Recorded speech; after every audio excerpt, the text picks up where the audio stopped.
these stance is it's called a cat stance. The weight's on the back foot, and you're gonna kick with the front foot. But your praying mantis block is a very simple block. It's just an inward type block, and whichever hand comes, it really doesn't make any difference.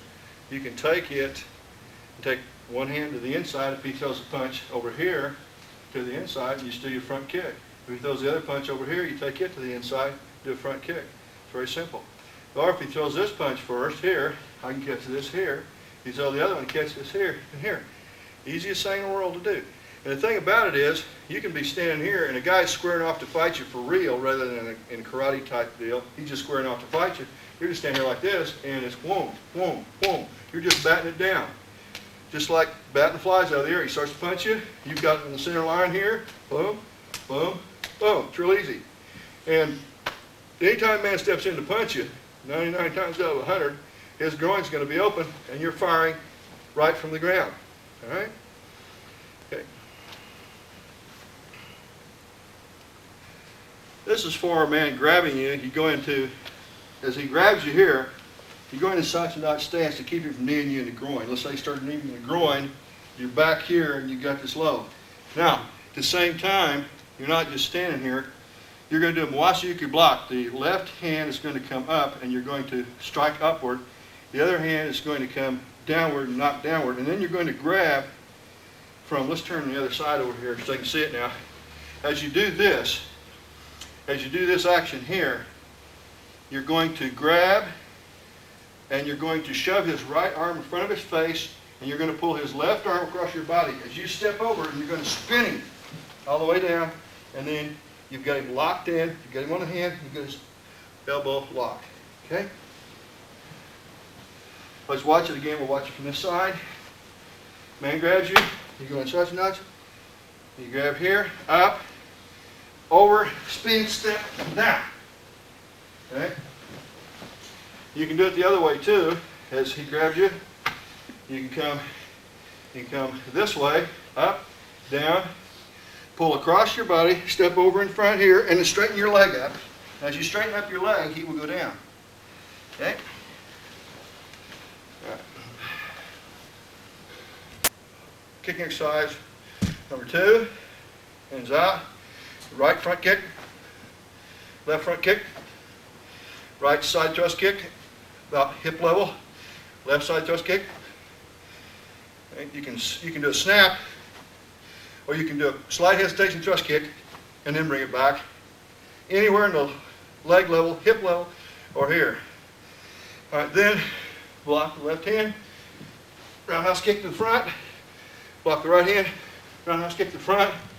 Step, step. Back kick. Right foot. Step, step. Back kick. Left foot and down. Now you're going to go back. Front kick. Front kick. Side kick. Side kick. Right foot back. Roundhouse. And roundhouse. Step, step. Back kick. Step, step. Back kick. And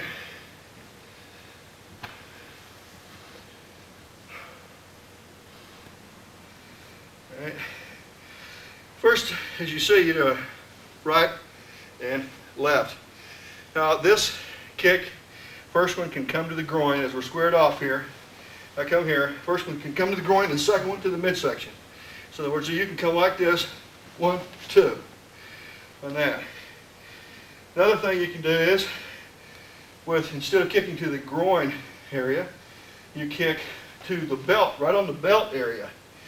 And as you do that, you kick here, you hop up with the other foot, you kick him in the throat, or you hop up the other foot and you kick him in the midsection with a thrusting type action. Okay, so double kick, bam, bam. Also, you can kick 2 people if you're good enough.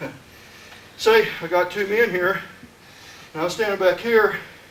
One's coming here, and one's coming here, and I go bam, bam. You got both of them. Oh, don't forget to keep the hands out shielding on your center line of your face. If you're too far back here, it gives too much of a shot to your face. See, look here. As I come in here, as I come in, throwing the kick to the man over here, at the same time I got my hand up on the center line. So if I happen to miss or he blocks, he's going to have to go around that hand to hit me and give me a chance to recover. If you get it over here, he's got a straight shot to your face if you miss that. You put it in the center, like this. Take kick, center. All right, and you kick the other end. All right, your side kick. Several simple applications of this is from here, as he comes in, is to just come downward action here, and that's called Kensutsugiri. It's a side thrust kick going downward, thrusting on his leg and taking him down. Okay? All right? The next one is, let me tell you this. Most karate people, when they throw the side kick to a higher level, like say hip level if they just want to kick the guy back and not hurt him, or up here, what they usually do is they'll throw it like this. They'll throw it with the knee coming up here on this line and then the leg coming out. In other words, they'll do this, okay? Well, that's easy for him to see that, isn't it? It's easy for him to see, look what he does. He'll check it, see? He'll check it. All right. What you want to do now, keep thinking now, this is a defensive move for you. You're not thinking about going after him. But let me show you something. At first, this may seem weird to you, but I want you to think of something. As I come out like this, my initial movement is a threat to him. So he has a 1-2 reaction to it. If my initial movement is not perceived by my opponent as a threat, I'm going to have more of an opportunity to get the second movement in. What I mean by that is this. If I'm standing here, the man starts to come in at me, I come straight up and straight out. And I've got this up here blocking. See? Watch this. I'm here, straight up and straight out. Okay, watch again. I come straight up, straight out. I'm not coming up at an angle. Watch right here. Okay, my hand. Okay, watch now. Slow motion. Knee comes straight up here. You pivot on the back foot on the ball of the foot and thrust kick back towards the back of the heel. And that's awful hard for guys to stop. Stop. Watch again. Man comes in. Move back just a little bit, please. Man comes in to punch you. Bam! Right there. It's easy to get him if you'll come up first and then out. Okay? I'll have my partner do it. Up and out. Straight up and out. Boom. See? Now come at me the other way from the floor. See? It's a little easier to stop it. It's coming from there. Again, straight up and out. That's it. He's in there. In there. Even if a guy gets his hands up here, let me promise you something. You can kick hard enough to knock him down, even if he's got his hands here. Okay? All right. Next, a side kick. And sometimes I'm not for really doing a lot of high kicks. But some people that are real limber and are real fast will do a side kick, turn it into a side kick up to the head. Let me tell you something. The thing that you got to do when you do that is instead of coming like most of them do from right here and throwing it from here and letting this groin be open too much, if when you're here you do the same thing I showed you a while ago, you come straight up, and as he comes in at you, bam, you're right there. And you're right underneath his chin. So it's real simple. Let me hold your hand. Okay, now watch. I'm here, I'm up here, and he comes in, bam, right there. It's boom, right there. And you come up, and whap, whap. You got the guy.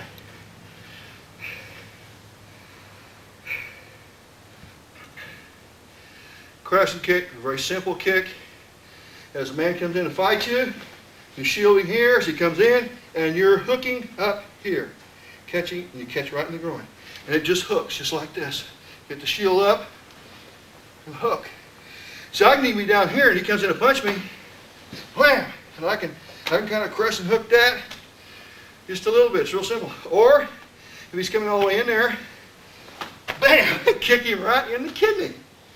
You kick the guy right in the kidney. You just lean with it. If you get a guy that likes to headhunt, he likes to hit in the head from guard to go, you go here. Boom. You automatically go down and you get him in the kidney. Easiest thing in the world to do for a headhunter.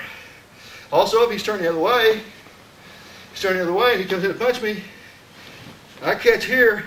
You can Charlie horse that leg, and you take the man down. All from there. And this is not like, you know, this is when you're doing the mean stuff. See, he's coming in to pinch you, and you're here, and it's whap right there. Okay, it's just real simple. Again, slow motion. Okay, he comes in, whoop, right there. You can catch him here too sometimes. You can catch him here. You can catch him right behind the knee. Every one of these is a real mean shot. Another thing you can do is catch him in the groin a little bit with a hook kick. Now, I'll tell you something else. If a man starts fighting you, and he starts fighting you, angle that way like this, like he starts putting that foot over here, so the front foot over here a little bit. If he ever angles at you, and you're here, and he's got this foot forward, and that foot back there, you go down, you hop in, and you come right to the groin. And so forth. Simple, to the point. Crescent kick. Wasa number 2 is required for Roku green belt. And the Wasa, the emphasis is on blocking and striking at almost the same time. I'm going to take it slow motion. Right. It's going to be a block as he comes to my face, palm heel block, and vertical punch to the face at the same, almost the same time. Okay, he comes, throws the punch, and you're here. 1. Now he throws a punch in midsection. 2. And as you're blocking, you give a back knuckle strike. Number 3, he blocks, hits the face. You block here, grab, elbow, step behind, take down, and control. His arm. All right. Let's do it again. Slow motion.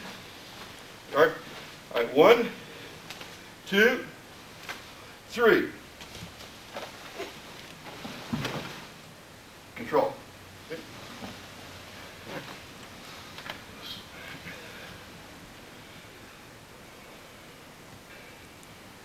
Wasa number 3 is similar to Wasa number 2, except for the last move. Again, we're going to do this in slow motion. And again, the emphasis on, as he strikes, you try to block and strike at the same time. So 1, block, strike. 2, block, strike. 3, block, grab. Now you grab the arm, you grab the throat, you step behind, and now you drive his throat over towards your leg. And you got him by the throat, and then you got him by the arm.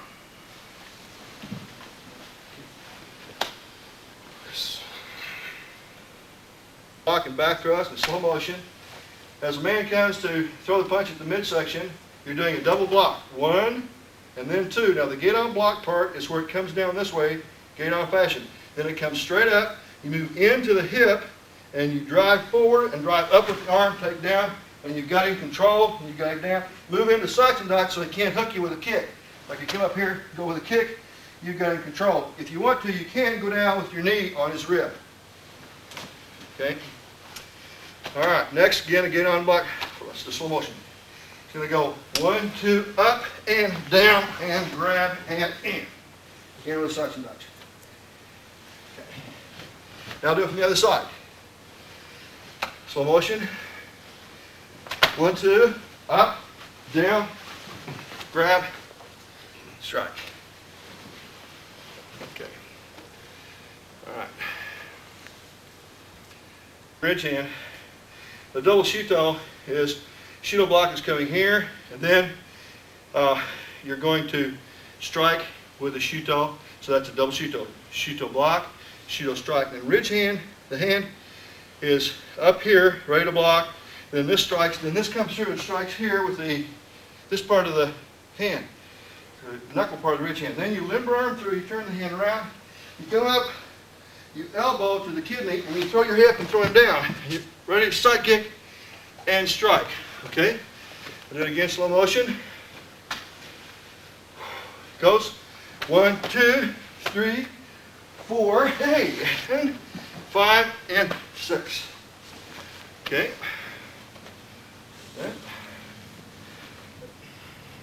Man has a knife, he has a knife, and if he's going back and forth like this, you want to try to time him to where when it hits this hand, you're going to do this. You're going to go slow motion. Well, I'm going to go slow motion so you can see it. But it's a kick, and it's a kicking, stomping action with the inside of the heel. And as he's got that over there, I come just like this. Bam! Right there. because he switches, or you see here, bam, right there. And that knife's down there, boom. Anytime you come in on a man with that kind of a kick, your automatic action is this. Bam, right in the knee. It's here in the knee. It's your next action automatically. But again, this is a snapping kick, and it's snapping to the inner part of the arm, and this causes the hand to fly open. The knife go to the ground. Let me tell you this, anytime you guys got a knife, don't come in, I'd say 99% of the time, unless you're a super expert, don't come in and try to grab. I mean, there are techniques where you can, if you're fast enough, you can grab here and come here and take him down like that. That's one movement. But your first action should be kicking from this angle. About the only time that you want to do this over here is if he was standing here and you were here and you turned and then you see the knife. Then you catch from here, you come right here and down. Catch and down. It's a real simple motion. But if I'm out here, I'm not going to do that. If I'm out here, boom, I'm going to catch here. No knee. Okay? All right. All right. The only time that you would use a technique like this to take, let's say, the gun away from somebody is obviously if you're within a hand's reach of him. Okay? Probably if he's got the right hand forward, then I want to stand with my right foot forward. If he's doing it with the other one, I want to stand with this one forward. Now remember that we're talking reaction time here. If the man's already got it in his head, he's going to shoot you, regardless of what you do, and he just pulls the trigger. That's not what we're talking about. We're talking about a man that thinks he's going to stick you up, and he's only threatening you, and the only time he's going to pull the trigger is if he perceives that you're threatening him, then he pulls the trigger. Then you're talking about a 1-2 reaction here. So what you got to do is you got to keep him from perceiving the movement that you're doing as a threat. And the way you do that is this. The eye, the human eye, naturally, if everything is equal, well, when I say that by meaning this, if you see two cars going out there, your eye will naturally, if they're both the same type of car, same look, the eye will naturally move to the fastest moving car first. Okay? So what I'm talking about here is the guy's got a gun here, and I'm going to move this hand, this left hand, I'm going to move it upward fast. Well, if it's upward motion, he sees it's upward motion, he has no fear of that upward motion. There's no perceived threat. But what happens is for a split second, when he sees that movement, even if it's peripheral, he's looking at me here, and he sees this for a split second over here, watch what happens. And I take that gun, take it right out of his hand, if he keeps his finger in here, as soon as this hand goes up, and as soon as I grab here, I turn it away and down, come all the way down with this guy. I've got him down here, and I'm taking the gun away from him. And then you stand sideways with the gun like this, he can do the same thing to you. All right, watch it again. Slow motion, he's got his finger in here. I move this hand up, I move it up quickly, but I'm at the side over here because I want as much of my part of my body over here as possible instead of being over here. I don't want to do this and come across my body with it. I want to be standing like here, and this hand goes up fast, and the other hand comes out slower, and I grab it, and he's going to go down, all the way down. And I've got the guy. It's that quick. And when you come over, if it's a revolver, and he doesn't have the hammer cocked back, then you grab the cylinder, and he can't fire it at that point. It won't move. If he has the hammer cocked back on a revolver, when you grab, you put your little finger in it, then pull down like this. Because if you put your little finger in it and he tries to fire it, it won't go off. Okay? And you still got it.